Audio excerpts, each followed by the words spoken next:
Y precisamente la víctima está con nosotros. Le quiero agradecer la presencia de la abogada Gabriela Peña Herrera. Abogada, gracias por acompañarnos. Sé que es un tema extremadamente complejo y difícil para usted como una mujer agredida, porque decidió romper el silencio. Muchas gracias, Byron, por permitirme estar en este espacio. El día de hoy he roto el silencio porque finalmente mi victimario recibió su condena y por fin el día de hoy los jueces determinaron y me dieron el estatus y la verdad en lo que soy. Soy una víctima de violencia de género y soy una sobreviviente del abuso sexual perpetrado por parte del ciudadano Freddy Carrión. ¿Qué le pareció la sentencia de la Corte? ¿No era lo que usted esperaba? No hay ninguna pena que pueda reparar el daño hecho, eso quiero comentar. Realmente nuestro sistema judicial tiene ciertas falencias y creo que también los años de pena que se le otorgaron no se consideraron también los agravantes que en su momento también presentó la Fiscalía General del Estado. Pero, sin embargo, creo que es un gran paso para las mujeres el hecho de que se haya llevado a una sentencia condenatoria, justamente cuando hay toda la evidencia y todos los elementos de convicción que me respaldaron a mí como víctima en el abuso sexual perpetrado por este ciudadano. ¿Y las pruebas periciales de la Fiscalía y la Policía que presentaron no fueron un sustento técnico suficiente, cree usted? No, en efecto fueron bastante convincentes. Se practicaron obviamente unas pericias desde el aspecto médico-legal, también una pericia de género, una pericia psicológica, las cuales comprobaban todos los rasgos que sucedió en mí, obviamente por el abuso sexual perpetrado en esa madrugada del 15 y del 16 de mayo por parte de Freddy C. Realmente yo lo que puedo decir es que nos hemos tratado todo este tiempo, hemos estado en contra de una maquinaria inmensa jurídica. Hay que recordar que solamente existió una sola víctima de violencia de género, una sola víctima de abuso sexual y 55 abogados de parte de la defensa técnica del ciudadano Freddy Carrión. Entonces, para nosotros lo consideramos sí un logro. La Fiscalía, si bien es cierto, habría presentado en su inicio solicitó a los jueces una sentencia de 6 años y 8 meses por agravantes, pero sin embargo yo estoy segura que esta condena también es parte de esta memoria histórica que el país necesita tener en cuenta. Existió un abusador sexual dentro de un puesto de poder y justamente utilizó este abuso de poder justamente para seguir violentando los derechos de ahora yo no me llamo víctima, sino sobreviviente de un abuso sexual. ¿Y qué reparaciones ha pedido usted? En efecto, yo solicité en su momento dirigirme a los magistrados de la Corte Nacional.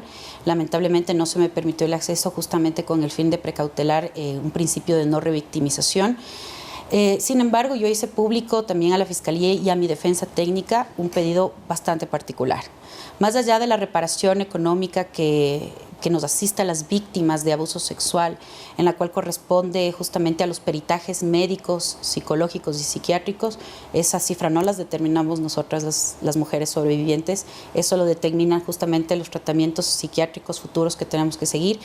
Pedí que exista una memoria histórica sobre este caso.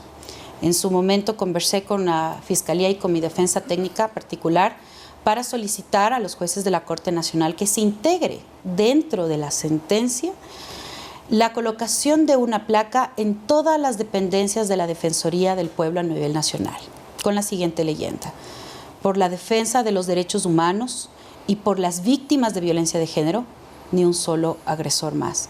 Pienso que eso es lo que la ciudadanía necesita para recordarnos cada día que estamos en una sociedad que está permitiendo que 6 de cada 10 mujeres sean violentadas en materia de género. Gabriela, permítame recordar lo que pasó entre el 15 y el 16 de mayo, que además estábamos en un estado de excepción y un confinamiento estricto. ¿En el departamento de su pareja había una fiesta o no había una fiesta? ¿Y por qué el señor Carrión estuvo ahí? Soy enfática en decir que no hubo ninguna fiesta clandestina. En efecto, fuimos 3 personas en mi departamento que comparto obviamente con mi prometido, el doctor Mauro Falconi. En ese momento, el decreto de excepción estipulaba que se limitaba la libre movilización y el expendio de bebidas alcohólicas, actos en los cuales Mauro y yo no incurrimos. Nosotros siempre permanecimos dentro de, obviamente, de nuestro departamento y nunca incurrimos en el segundo tema. ¿Y qué es lo que originó esta reunión? Sí puedo ser bastante clara y enfática.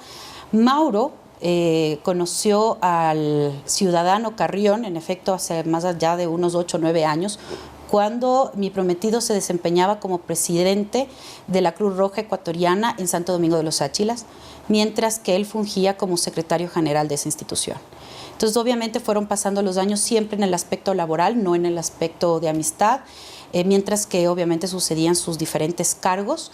Y obviamente retoman contacto cuando Mauro es nombrado en julio del 2020 como director ejecutivo de la Agencia de Regulación y Control Sanitaria, mientras que él ya fungía como defensor del pueblo.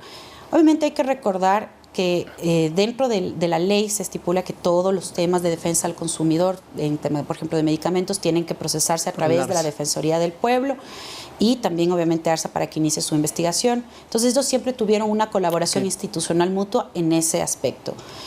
Eso fue lo que motivó en algún momento que se quede en una conversación totalmente de calibre social, por eso nosotros nos permitimos dirigir esa invitación al ciudadano Carrión en su momento y obviamente acudió a nuestro departamento.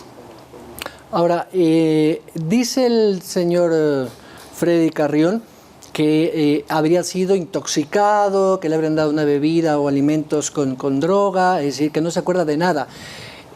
Perdónenme la pregunta, ¿efectivamente tuvo algún consumo de algo que le puede haber puesto con una memoria que no se acuerda nada del señor Carrión? ¿Ese argumento es válido? ¿Usted considera que efectivamente eso sucedió según Carrión?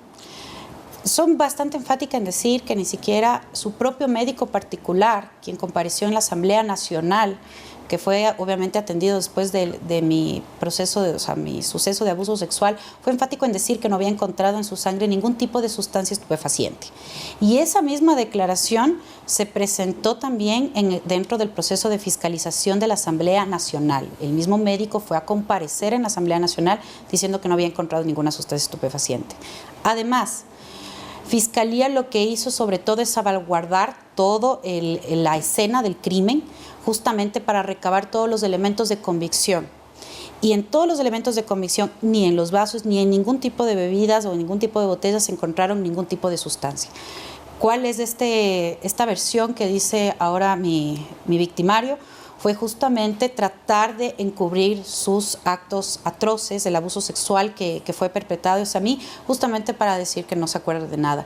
Y aquí más bien, Byron, yo te hago la pregunta. ¿Es realmente, si no me acuerdo, no pasó?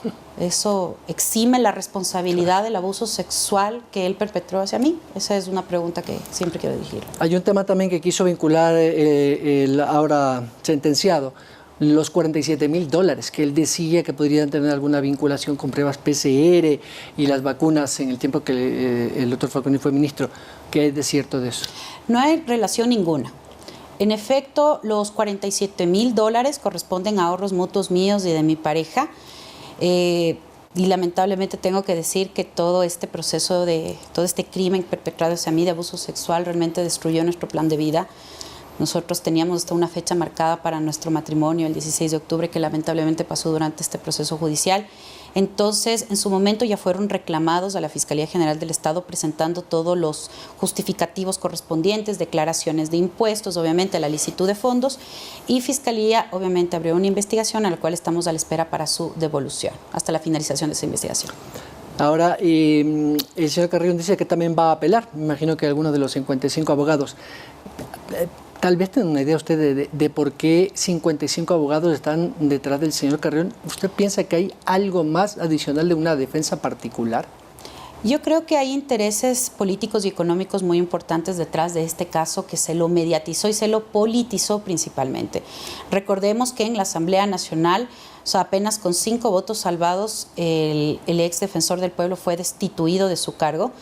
Y que obviamente esto también ingiere a que él puede obviamente utilizar todos los recursos legales que le asistan, pero los elementos de convicción que se practicaron y que se ventilaron ante la Corte Nacional de Justicia, estamos hablando de la Corte Nacional más alta del país, fueron convincentes para los jueces. Ahora que luego él pueda apelar a la sentencia o sobre el procedimiento que se actuó, creo que está obviamente en el derecho legal que le asiste, pero también para mí, como víctima y como sobreviviente del abuso sexual que perpetró hacia mí, también me queda claro que voy a continuar en esta lucha, porque creo que las personas tienen que llevarse a la justicia, especialmente esta relación de poder, este abuso de poder, porque no estoy hablando solo de un caso de abuso sexual, estoy hablando de un caso de abuso de poder. Todo este tiempo tanto mi pareja y yo, tanto como mi núcleo familiar, hemos recibido hostigamiento, linchamiento mediático sobre una supuesta conspiración que obviamente se ventiló tanto en la Asamblea Nacional como en este juicio, en este proceso penal, que no había ninguna. No había ningún tipo de temas que deben indicar que existía algo más allá de los actos que él protagonizó esa madrugada. Gabriela Peñarera, le quiero agradecer su presencia en este espacio y tener la valentía de contar lo que ha sucedido. Muy gentil. Muchas gracias, Byron, y más que todo me permito tomarme unos pequeños segundos para dirigirme a todas las mujeres víctimas de violencia de género. Durante todo este tiempo yo recibí apoyo de varias organizaciones sociales que también me dieron su apoyo moral y por sobre todo me dieron la valentía para el día de hoy salir a hablar en medios. Soy creyente que este caso se lo tiene que hablar, se lo tiene que discutir, no desde el aspecto penal, porque eso seguirá la justicia, obviamente su curso, sino que hay temas que hay que elevarlos al debate, hay temas que hay que elevar sobre una no revictimización, hay temas que hay que elevar al debate nacional sobre cómo podemos reparar integralmente a la víctima, porque no hay ningún monto de dinero, no hay ningún monto de años de cárcel que pueda reparar todo el daño que me ha hecho este ciudadano a mí. Muchas gracias. Gabriela Peñarera, víctima de esta violencia sexual y que ahora la Fiscalía y la Justicia ha dado su fallo. 7:32. Volvemos. Andrea tendrá más noticias al regresar.